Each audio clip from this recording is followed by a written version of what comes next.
Good morning. তুমি এখন কি করছো সোনামা? অঙ্ক করছো? দেখো বন্ধুরা, দুষ্টুকে আমি অঙ্ক দিয়েছি, তার আগে ও অনেকগুলো কাজ করেছে। দেখি আগে ওই কাজগুলো একটু দেখিয়ে দিই মা।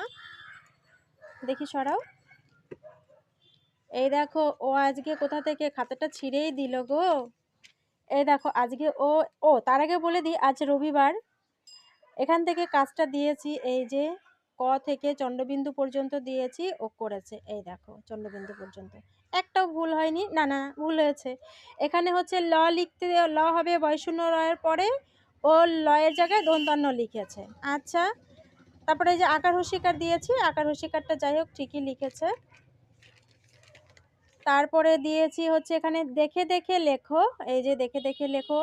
আমি লিখে দিয়েছি আর আমার সোনুটা দেখে দেখে লিখেছে, তাই না? এটা খুব সোজা কাজ।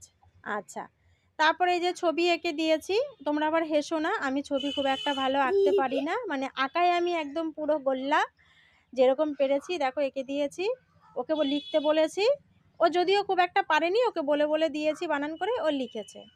আর অঙ্ক দিয়েছি হচ্ছে আমি বাংলায় লিখে দিয়েছি, আর বাংলায় সেটা সংখ্যাটা ইংরেজিতে কি হবে সেটা ও লিখেছে। প্রথমে কি করেছে জানো তো, এই যে দাগের ওপরে লিখতে হবে, ও লিখেছে দাগের নিচে। তো সেটাকে মুছিয়ে আবার এই যে ওপরে ও ঠিক করে লিখলো। তারপরে ও যেটা করেছে সেটা ও খুব মজা পায়, এই কাজটা করতে খুব মজা পায়। দেখো মা, সেটা হচ্ছে মেলানো। সে বাংলা হোক, ইংরাজি হোক, অঙ্ক হোক। হ্যাঁ, ও ৯, এই যে ৯, ৯ মানে কি বাবা? ইংরেজিতে কি হবে সংখ্যা? 9। মিলিয়ে দাও।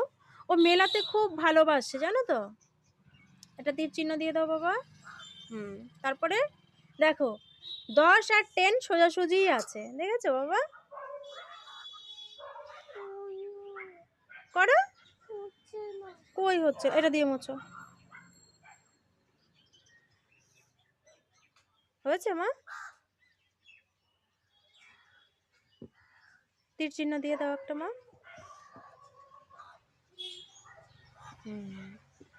তোমার ভালো লাগে এটা করতে? ছি ছি ছি ছি। ঠিক আছে, দাঁড়াও মুছে দিচ্ছি। তো চলো, টাটা।